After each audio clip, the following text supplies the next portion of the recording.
1984 সালের 3 ডিসেম্বর ভারতের ভোপাল শহরে একটি বিপর্যয় ঘটে, যা পৃথিবীকে তাক করে দিয়েছিল।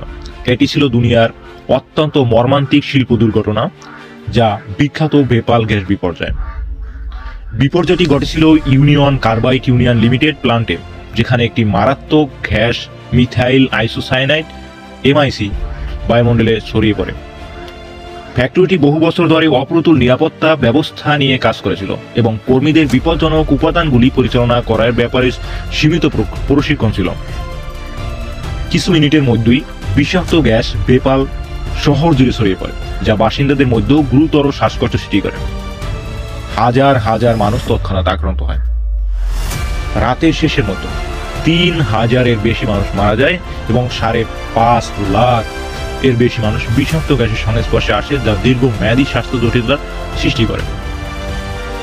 বিপর্যয়ের মূল কারণ ছিল খারাপ রক্ষণাবেক্ষণ, নিরাপত্তার প্রোটোকল এবং এর অভাব, বিষাক্ত রাসায়নিক সংরক্ষণের সাথে ঝুঁকিপূর্ণ মোকাবেলার ব্যর্থতা।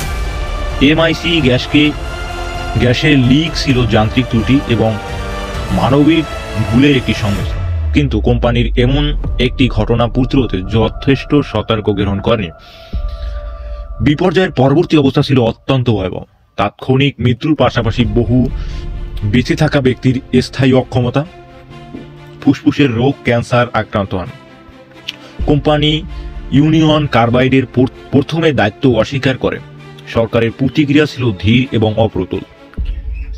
ইউনিয়ন কার্বাইডের বিরুদ্ধে আইনি কার্যক্রম কয়েক বছর ধরে চলতে থাকে।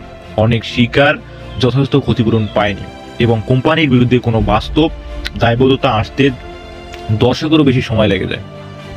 2010 সালে কিছু কোম্পানি নির্বাহী দোষী সাব্যস্ত করা হয়, কিন্তু ন্যায় বিচার বিলম্বিত এবং অপ্রতুল ছিল। ভোপাল গ্যাস বিপর্যয় শিল্প ইতিহাসের একটি অন্ধকার অধ্যায় হয়ে গেছে। এটি নিরাপত্তা ব্যবস্থায় এবং কর্পোরেট দায়িত্ব গুরুত্বের এক মর্মান্তিক স্মরণ হিসেবে কাজ করে। এই বিপর্যয়টি পৃথিবীর শিল্প, নিরাপত্তা এবং পরিবেশগত আইনগুলির দৃষ্টিভঙ্গি বদলে গেছে।